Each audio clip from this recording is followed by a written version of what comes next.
नमस्कार, आप देख रहे हैं दैनिक लाइव न्यूज़ 24। मैं दावत प्रखंड से शारोधा मिश्रा दैनिक लाइव न्यूज़ 24 के लिए आज जो है राम PRC +2 विद्यालय कोवई में शिक्षा संवाद कार्यक्रम का आयोजन किया गया है, जिसमें हमारे अनुमंडल कृषि पदाधिकारी, प्रखंड विकास पदाधिकारी, अंचलाधिकारी, प्रखंड शिक्षा पदाधिकारी जैसे कई वरीय पदाधिकारियों का छात्र और छात्राओं के बीच दिशा निर्देश देंगे और बिहार में कैसे शिक्षा आगे बढ़ रही है, कौन कौन सी योजनाओं का विद्यार्थियों को लाभ दिया जा रहा है, इस सभी लाभों का अवगत कराएंगे। भी इसका खासा परिणाम दिखा है। इस तरीके से स्कूल का जो ड्रॉप आउट रुका है, एनरोलमेंट बढ़ा है, बच्चियों का सहभागिता बढ़ा है, स्कूल में उनकी शिक्षा जागरूकता बढ़ने से किस तरह से और भी जो हेल्थ विभाग के पैरामीटर्स है उस पर असर पड़ा है, ये सब दिख रहा है। फिर भी सरकार के स्तर से आवश्यकता महसूस की गई कि अभी भी कुछ गैप्स है जिसको पाटना जरूरी है। सरकार के लेवल से प्रयास तो किए जा रहे हैं, लेकिन शायद पूरी तरह बात सभी कार्यक्रमों की पहुंच या उसमें जो गैप है किसी भी स्तर से, चाहे वो कम्युनिकेशन का हो या इम्प्लीमेंटेशन का हो, वो पूरा नहीं हो पा रहा है। और उसी को पाटने के लिए इस संवाद कार्यक्रम का शुरुआत किया गया। आमतौर पर लोग समझते हैं कि शिक्षा विभाग का कार्य मतलब है कि सिर्फ शिक्षा विभाग से ही रिलेटेड है। नहीं, शिक्षा हमारा एक पड़ाव है। शिक्षा लेते हैं, शिक्षा के बाद हम लोग उसको जॉब हासिल करते हैं। का कार्यक्रम हुआ शिक्षा संवाद, इसके बारे में क्या कहेंगे मैडम? शिक्षा संवाद कार्यक्रम में दावत प्रखंड के प्रखंड शिक्षा पदाधिकारी, प्रखंड विकास पदाधिकारी और अंचलाधिकारी, कृषि विभाग से पदाधिकारी, स्वास्थ्य विभाग के पदाधिकारी और गणमान्य हमारे जनप्रतिनिधि, अभिभावक उपस्थित हुए और जो जन कल्याणकारी योजनाएं हैं बिहार सरकार के, तो बच्चों के सर्वांगीण विकास के लिए उनकी जानकारी दी गई और सभी लोग उनका जानकारी प्राप्त करके बच्चों के हित में कार्य करना सुनिश्चित करें। क्या नाम है आपका? जी, मैं प्रधानाध्यापिका प्रोजेक्ट बालिका +2 विद्यालय दावत। शिक्षा संवाद कार्यक्रम चलाया जा रहा है, जिसमें अभिभावकों की भी उपस्थिति अनिवार्य है, क्योंकि अभिभावक सजग होंगे। बच्चे तो हमारे पास हैं, अभिभावक भी हैं, साथ ही जिला से लेकर प्रखंड स्तर तक जितने भी पदाधिकारी हैं, इस सबके साथ मिलकर अगर इस योजना को दिया जाए तो इसको अमली जमा बनाया जा सकता है। तो समय तो काफी हो चुका है, फिर भी कुछ योजनाएं जो हमारे विभाग द्वारा चलाई जा रही हैं उस विषय में हम थोड़ा सा प्रकाश डालना चाहेंगे। सबसे पहले है साइकिल योजना। साइकिल योजना के तहत वर्ग 9 की बच्चियों के लिए, जिनकी उपस्थिति विद्यालय में 75% है, उनको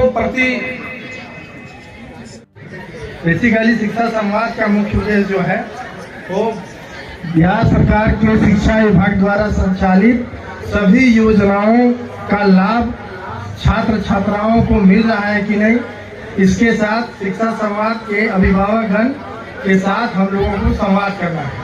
संवाद के माध्यम से हम सभी योजनाओं के बारे में बताते हैं। अगर किसी को कोई समस्या है या कोई शिकायतें हैं तो इस शिक्षा संवाद में अपना शिकायत रख सकते हैं, उसका समाधान करने का हम लोगों के द्वारा प्रयास किया जाएगा। इसके अलावा शिक्षा संवाद का मुख्य उद्देश्य है बच्चों के सर्वांगीण विकास के लिए मुफ्त एवं अनिवार्य शिक्षा, मुफ्त पाठ्य पुस्तक, साइकिल एवं पोशाक तथा बिहार सरकार के द्वारा विभिन्न विभागों के माध्यम से कौशल विकास तथा रोजगार की व्यवस्था की गई है। लोक कल्याणकारी योजनाओं की जानकारी के अतिरिक्त गुणवत्तापूर्ण शिक्षा के प्रति जागरूकता पैदा करना है। बिहार सरकार द्वारा विद्यालयी बच्चों को आधारभूत संरचना, नवाचारी शिक्षा, खेल कूद की जो व्यवस्था की गई है उसकी जानकारी बच्चों एवं अभिभावकों तक पहुंचाना शिक्षा संवाद कार्यक्रम का मुख्य उद्देश्य है। ये सीखो। और सोशल साइंस पढ़ाते पढ़ाते हमने ये भी सुना है कि उनके घर से फोन आता है और हलवा कैसे बनाया जाए ये बताने लगती है क्लास। तो हम ये चाहते हैं कि नहीं, ऐसा नहीं होना चाहिए। बच्चे जिन उद्देश्यों के लिए यहाँ आते हैं उन उद्देश्यों को पूरा कराया जाए। और एक और शिकायत है इनकी, अगर कोई बच्चा या बच्ची एक बार में नहीं समझ पाती है टॉपिक को, तो ये दूसरी बार कहने पर भी मैडम एक बार और समझा दीजिए, ये लोग समझाते नहीं है। और कुछ ऐसे भी टीचर हैं यहाँ जो इतना तेज तेज डांट के दबाव बनाते हैं बच्चों पर कि कुछ लोगों का तो वीडियो है, अगर मैं चाहूं तो यही दिखा दूं। ये इन लोगों का बिहेव है, तो इसमें सुधार होनी चाहिए, मेरा यही सर अनुरोध है। मैं वर्ग 10 की छात्रा हूँ। मेरा समस्या यह है कि यहाँ पर बहुत सारे सब्जेक्ट के टीचरों की उपलब्धि नहीं है, जैसे उर्दू टीचर, और यहाँ तक कि हम टेस्ट के बोर्ड की तैयारी कर रहे हैं, और ये बोर्ड की तैयारी स्कूल से ही सबसे पहले बच्चों की पहली विद्या स्टार्ट होती है। तो यहाँ पर उर्दू के टीचर नहीं है, तो हमारा बोर्ड का एग्जाम भी करीब आ गया है। कोचिंग कितना भी करें, सरकार बोलती है कि कोचिंग मत कीजिए, तो आपको उर्दू के टीचर लाने चाहिए ना, इंग्लिश के टीचर लाने चाहिए ना। ये आज समस्या नहीं है। और इस बात पर बहुत सारे बीआरसी में भी एक बार बात कहा गया था, डीएम सर के सामने भी यह बात कहा गया था, लेकिन अभी तक मतलब कोई सुझाव आया ही नहीं। अब मैं कुमारी ममता में कहूँगा कि बीपीएम को अंग वस्त्र देकर स्वागत करें।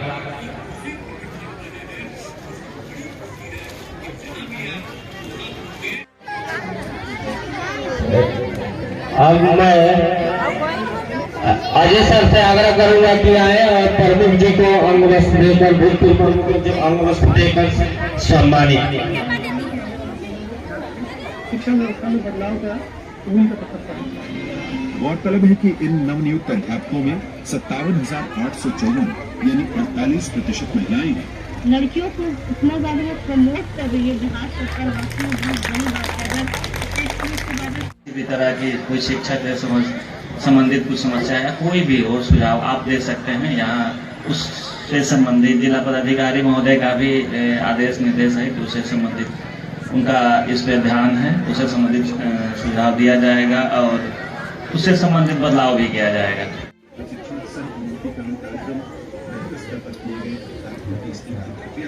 एक अत्यंत ही महत्वपूर्ण घटक है। इस प्रशिक्षण कार्यक्रम से